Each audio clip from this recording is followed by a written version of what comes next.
Fala pessoal, bem-vindos ao nosso Geoglossário, essa parte do canal dedicada à interpretação dos conceitos pertinentes à geografia, né, onde exploramos alguns significados, algumas possibilidades, algumas transformações sobre os conceitos geográficos e que, mesmo não sendo geográficos, também são muito importantes para a geografia, né?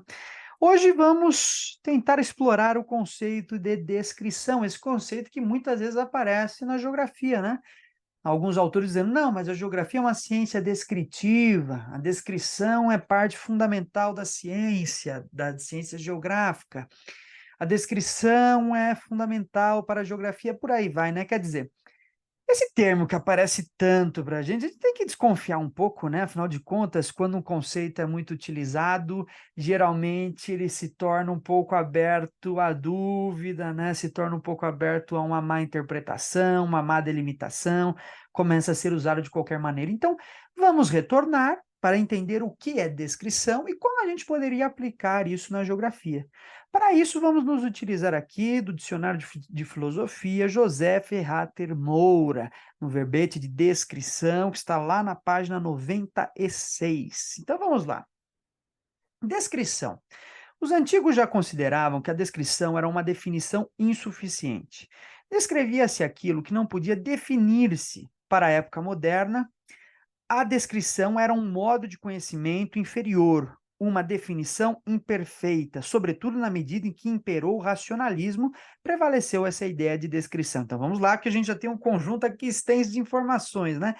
Ou seja, desde a antiguidade, a descrição era vista como algo insuficiente, uma definição que não dava conta de identificar o que de fato era, né? Algo superficial, né? Então descrevia-se aquilo que não podia se definir. Então, a descrição não é definição, né? Aqui é um ponto importante. Quando eu descrevo, não necessariamente eu estou definindo. Ou seja, se eu penso que a geografia é uma ciência descritiva, será que eu estou indo por um caminho correto, né? A descrição é a parte fundamental da geografia, mas ela não pode se resumir a isso, né? Então, descrição não é definição. Eu estou encontrando alguns elementos superficiais da realidade, né? Para a época moderna, a descrição era um modo de conhecimento inferior. Ainda assim, entre os gregos, né, uma definição insuficiente. Na época moderna, uma descrição inferior, né? Uma definição imperfeita, aquilo que não dá conta de explicar a totalidade, o que de fato é, né? Sobretudo na medida em que imperou o racionalismo. Prevaleceu essa ideia de descrição, ou seja, racionalismo, esse método, né, onde a gente tem um grande expoente que é René Descartes, que é um método dedutivo, né, ou seja, um método onde primeiro se formula a concepção para depois entender a realidade, né? Dentro dessa perspectiva racionalista, essa descrição que está muito relacionada, na verdade, ao empirismo, ou seja, que é contraposto ao racionalismo, era vista, então, como um conhecimento inferior, naturalmente, porque a descrição seria um método relacionado aos empiristas, né, os quais entraram em debates muito intensos com os racionalistas, né? Então, a, a descrição estaria mais relacionada a um processo indutivo, né, que é esse método característico das ciências naturais. Então, continuando lá, né? Então, uma definição imperfeita, sobretudo na medida em que imperou o racionalismo, prevaleceu essa ideia da descrição. Em contrapartida, durante o século passado, a que ele está se referindo, então, ao século XIX, investigaram-se os caracteres próprios da operação descritiva, né? O que define essa operação descritiva, né? O que é realizar uma descrição? Estabeleceu-se, assim, uma distinção completa entre a descrição e outras operações cognoscitivas, né? Outras operações, portanto, da nossa percepção, né? Tais como a definição, a demonstração e a explicação. Muito bem, então aqui é muito importante reparar que descrição é diferente de definição, é diferente de demonstração e diferente de explicação. Quando eu estou descrevendo, eu não estou definindo. Quando eu estou descrevendo, eu não estou demonstrando. E quando eu estou descrevendo, eu não estou explicando. É como se a descrição não bastasse para a realização desses processos. Por isso, mais uma vez, quando a gente caracteriza a geografia como uma ciência descritiva, a gente inclusive os próprios geógrafos fazem isso muitas vezes sem perceber, acaba colocando ela numa posição muitas vezes de inferioridade. Como nós vamos ver na sequência, a descrição, na verdade, é um processo básico de toda a ciência, né? A gente deveria tomar, então, mais cuidado com esse conceito de descrição, não caracterizar uma ciência pela descrição, né? Ela é característica da ciência em geral. Mas vamos chegar lá. A descrição não era, então, nem a formulação de um juízo pelo qual se responde a pergunta acerca do ser de um sujeito, nem a indicação do seu fundamento ou origem lógica ou ontológica, né? Ontologia, estudo do ser. A descrição, então, não garante o estudo do ser, né? Não garante essa ontologia, nem a manifestação conceitual de um desenvolvimento, mas a indicação pura e simples daquilo que aparece numa coisa, das características que, por si mesmas, se revelam de algo. Ou seja, a descrição está mais próxima de uma abordagem, talvez, fenomenológica, o fenômeno tomado como a aparência da realidade, né? Nesse sentido de aparência, o fenômeno. Eu estou descrevendo a aparência da realidade, como ela se apresenta de uma maneira a mim, certo? Muito bem. As tendências positivistas acentuaram a importância de uma descrição dos fenômenos, de tal modo que a descrição se converteu, por vezes, num modo de conhecimento postulado para todas as ciências, inclusive para as naturais, não só para aquelas que tradicionalmente eram consideradas como descritivas, botânica, zoologia, mas também para as chamadas ciências explicativas, física, ou seja, a descrição seria um método não específico a uma ciência. Dizer que a geografia é uma ciência descritiva é dizer que a ciência é ciência, né? É uma redundância. A ciência é descritiva por excelência, né? Até mesmo aqui, como o autor chama a atenção, até mesmo no caso das ciências explicativas, há uma descrição, né? Até mesmo na física há uma descrição.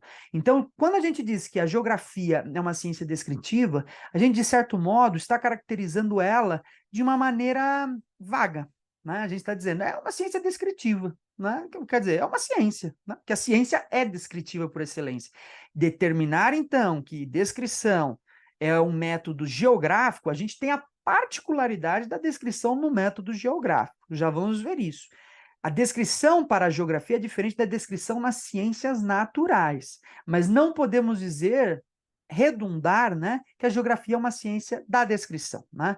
E também vamos ver por que que não é uma ciência da descrição.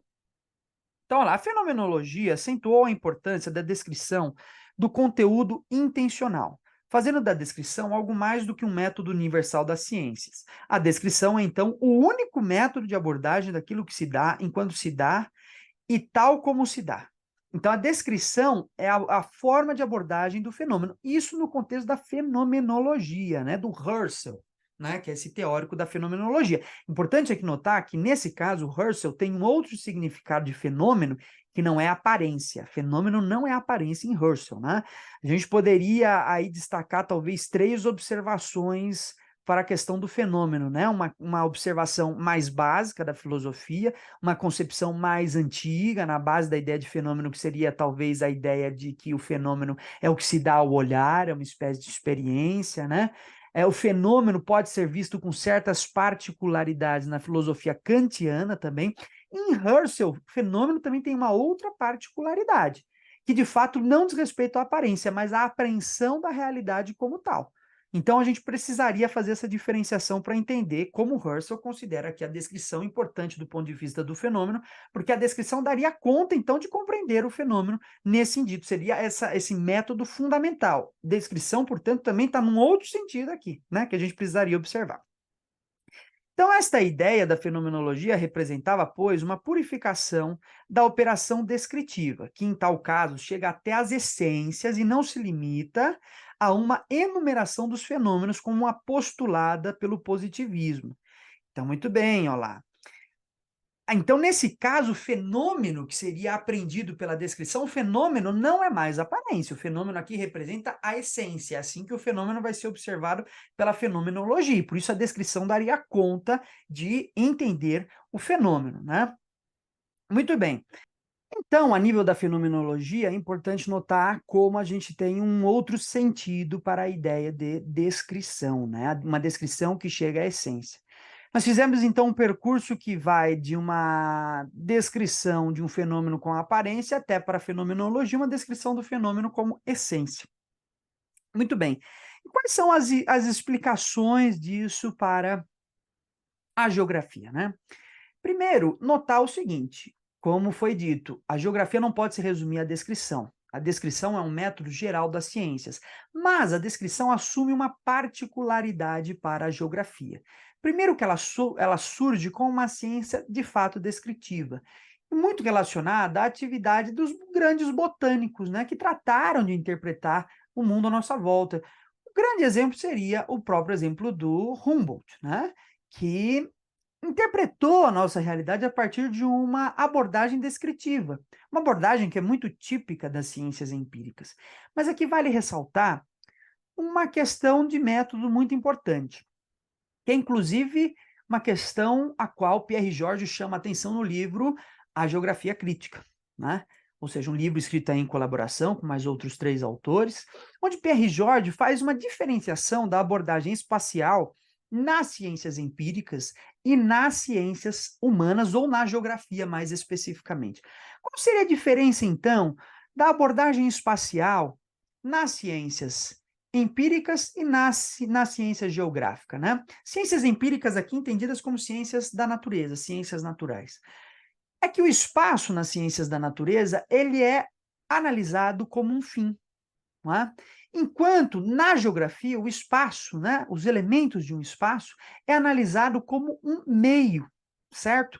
Ou seja, quando o geógrafo realiza a descrição, seja através de um inventário, por exemplo, o geógrafo não está preocupado com o inventário, como seria característico das ciências naturais, das ciências empíricas. O geógrafo está preocupado com as possibilidades que esse inventário tem de intervenção na realidade. Justamente porque o centro da abordagem espacial na geografia é o homem, não a natureza. A preocupação não é uma preocupação simplesmente intelectual de enumeração dos elementos de um espaço, mas é uma preocupação de utilizar esses elementos enumerados através de uma descrição numa intervenção na realidade.